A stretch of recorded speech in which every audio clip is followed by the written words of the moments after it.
Shalom and blessings, children of Yahuah and the truth. I'm going to be continuing on with part 22 of the Yahuah's Redemptive Story series, the Action Besorah. We are on Daud, or David's punishment, based on 2 Samuel 12. Daud has married the beautiful Bathsheba. When their son is born, Daud is proud and happy, until one day when Nathan, one of Yahuah's most respected prophets, comes to see him. "Welcome, Nathan. What can I do for you?" "I have come to tell you about a great injustice that has happened to your kingdom."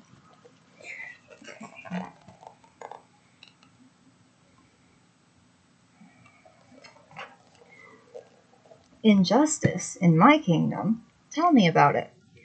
"There were 2 men in a city. One was rich, the other poor. The rich man had many sheep and cattle, but the poor man had only one little lamb. He raised it with his children. It shared his food and slept in his arms. He loved that little lamb like a daughter. One day the rich man had a guest. 'I don't want to waste any of my wealth. Go kill my neighbor's sheep for a feast for me and my guest.' His servants snuck into the poor man's yard, where they stole and killed his precious little lamb." Aww.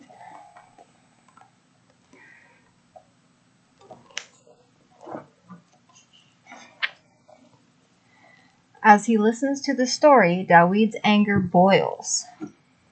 A man who would do such an awful thing should be put to death. "You are that man. Yahuah made you rich and powerful, but you wanted Bathsheba, the Ashah, or the wife of one of your loyal soldiers. You had him killed so you could marry her, just like the rich man took the poor man's lamb." I have sinned against the Adonai and against my people." "And your sin will bring trouble to you and your family, or your mishpacha. Yahuah will spare your life, but the child born to you and Bathsheba will die."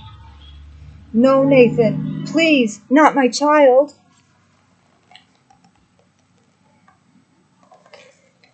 Psalm 51. Daud prayed to Yahuah after Nathan confronted Daud with his sin.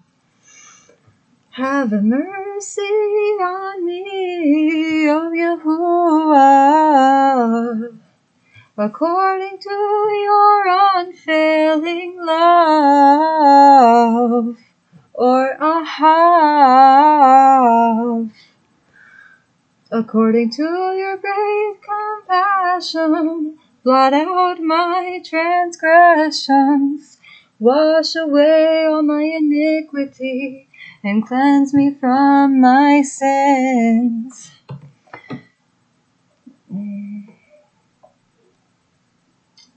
"And my sin is always before me. Against you, you only, have I sinned, and done what is evil in your sight. So you are right in your verdict, and justified when you judge. Surely I was sinful at birth, sinful from the time my mother conceived me.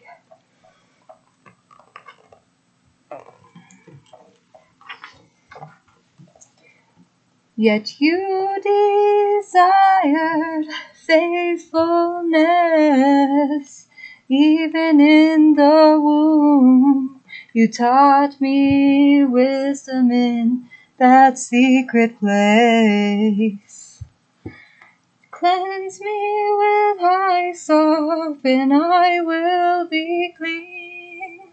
Wash me, and I will be whiter than snow. Let me hear joy and gladness. Let the bones you have crushed rejoice. Hide your face from my sins, and blot out all my purity. Create in me a pure heart, O Yahuah, and renew a steadfast spirit within me. Restore to me the joy of your salvation, and grant me a willing spirit to sustain me. Then I will teach transgressors your ways, so that sinners will turn back to you. Deliver me from the guilt of bloodshed, O Yahuah. You are Yahuah, my Savior, and my tongue will sing of your righteousness. Open my lips, Adonai, and my mouth will declare your praise.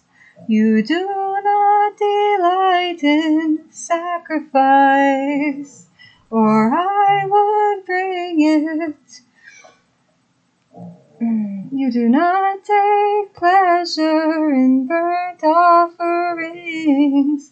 My sacrifice, O Yahuah, is a broken spirit, a broken and contrite heart.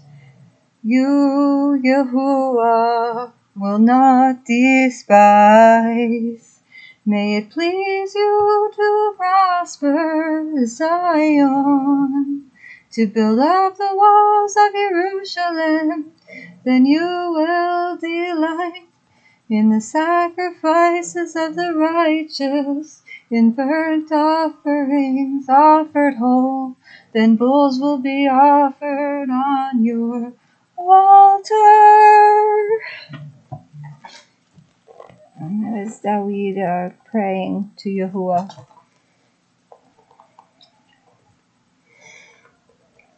When Nathan leaves, David is alone in his shame. He is truly sorry for the crime he has committed and turns to Yahuah in prayer. Create in me a clean heart, O Yahuah. Give me a new spirit faithful to you.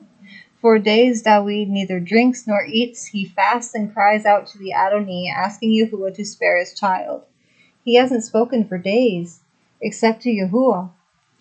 But his efforts are in vain. After 7 days, his baby dies. If he was that sad while the child was still alive, what will he do when we tell him it's dead? I hope he won't do anything desperate. But when he hears the news, David instantly gets up, takes a bath, and puts on new clothes. Then he asks for his first food in a week. What are you doing when the child was alive? You fasted and wept. But now that he's dead, you eat? Aren't you sad? While the baby was alive, I thought the Adonai might answer my prayers. But now that he is dead, no amount of grieving will bring him back. I will see my baby again one day.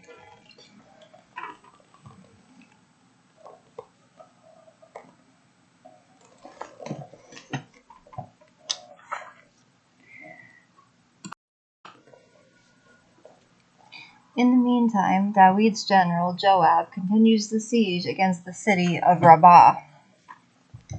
When the city is ready to give up, he sends word for the king to come and make the final attack. David leads the charge, and the city surrenders.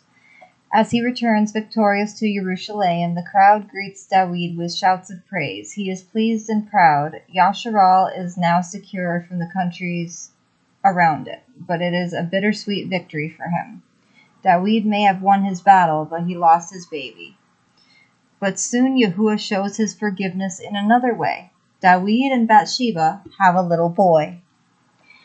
We shall name him Solomon, because we have had war for too long, and he will be a man of peace. More good news comes. Nathan, who has also forgiven David, brings news that Yahuah has given their new baby a special name, Jedediah. The name means loved by Yahuah. and shows that Yahuah has special plans for Daud and Bathsheba's son.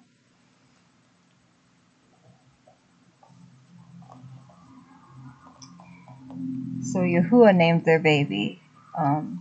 They didn't get to name him Solomon. Or he started off as Solomon, and Yahuah named him Jedediah. That's sweet. And the next story here is Battling Brothers. Battling Brothers based on 2 Samuel 13, 23 through 39. And hold on, here's this one. And there's their new baby.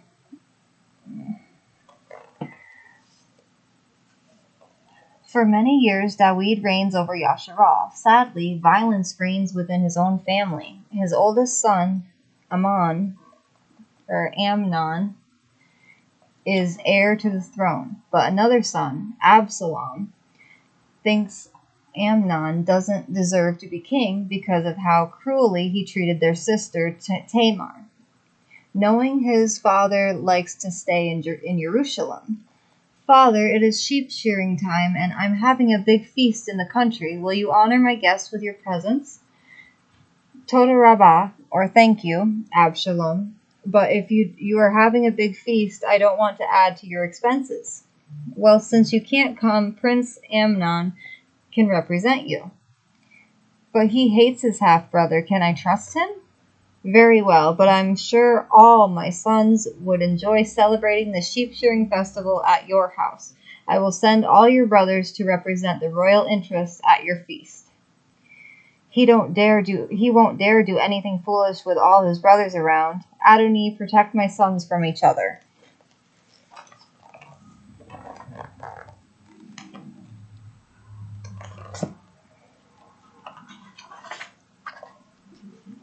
But Absalom has plotted for 2 years to kill his older brother. Nothing will stop him. All my brothers will be here, but it will make no difference. By the end of the feast, they will be too drunk to react when I give the word, kill Amnon. Absalom throws a merry feast with plenty of food and wine. Before long, his brothers are in high spirits, enjoying themselves without any worries. Absalom signals his servants. Absalom's servants come forward to do their dirty work. The other brothers and their servants flee in terror. I wonder why they didn't help.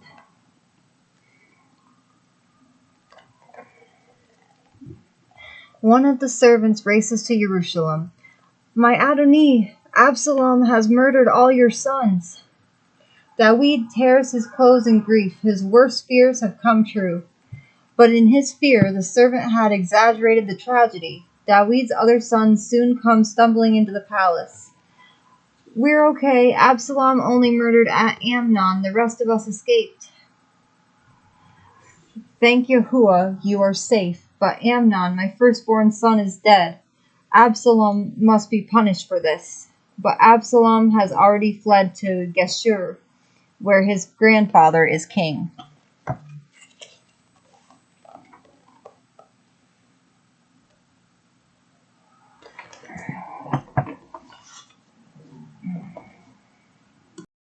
One more story out of here today. The Scheming Prince, based on 2 Samuel 14:1 through 15:13. For 3 years, Daud grieves for his sons, the one who is dead and the one who ran away, but he does nothing. Finally, Joab confronts him. Daud, you must do something. The kingdom needs an heir to the throne, and right now that heir is hiding out in exile. Very well, but on one condition. For your father misses you, Absalom. He sent me to bring you back to Jerusalem. I'm glad he's finally forgiven me.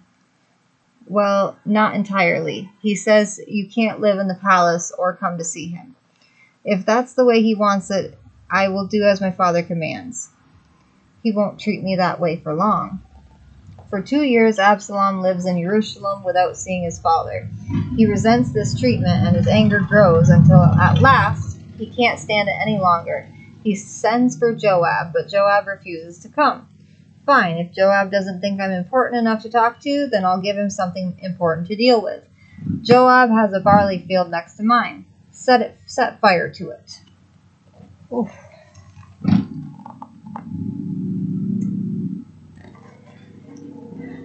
What on earth does he think he's doing? Prince or no prince, I'm going to...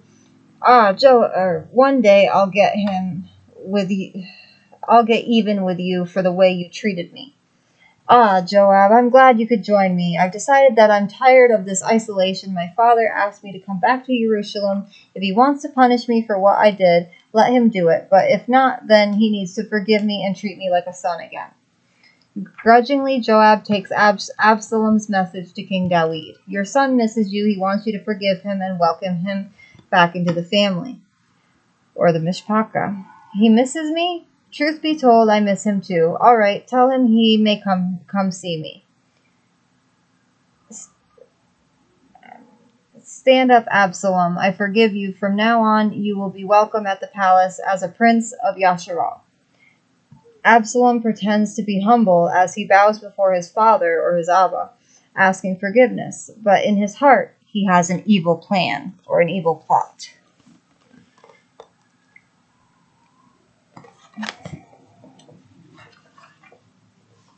Absalom loses no time in letting the people of Jerusalem know that his father has forgiven him. Absalom is the most handsome of all the princes of Yasharal. His chariot and horses are as fine as the king's. Absalom is a true politician. He spends most of his days at the city gates, winning over the affection of travelers from all over Yasharal and encouraging men to tell him their problems. The tax collector has cheated me. I'm going to take my case to the king. Unfortunately, my father is too busy to worry about your problems. Now, if I were king, I'd make sure you got your money back. But I'm not king, and until I am, I can't do anything for you. I wish you were king. Soon, my friend, very soon.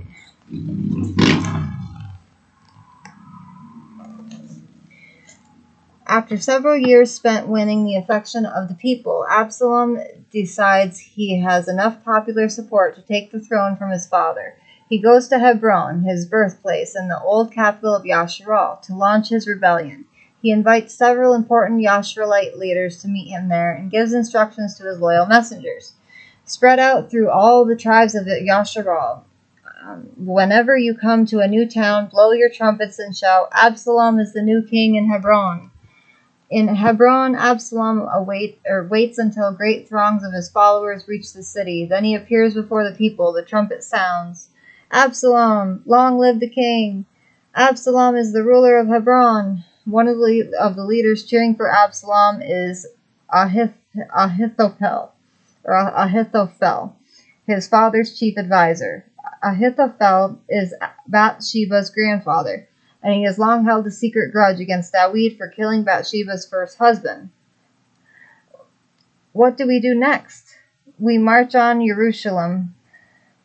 David hasn't had time to rally his army. If he tries to fight back, he won't have a chance now that you have me to advise you. Okay. Good start. You're not barking at somebody. Meanwhile, and more people rush to Hebron. What's the excitement? Absalom is leading a revolt against King David. We're giving our allegiance to Absalom.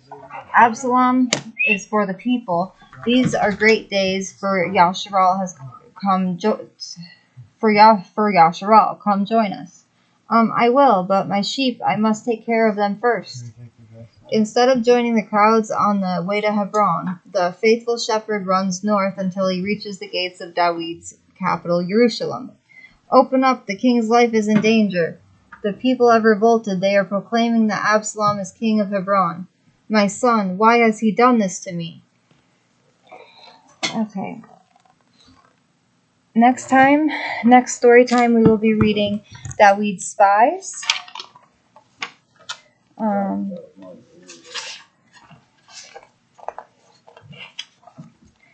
Oh, Absalom.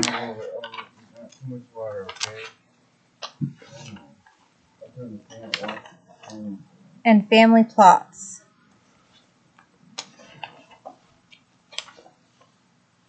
And the death of Yahuah's king. I love you all. Baruch haba b'Shem Yahuah. I love you all with an everlasting love as your Abba Yahuah does. Shalom and blessings. I guess let's use my card.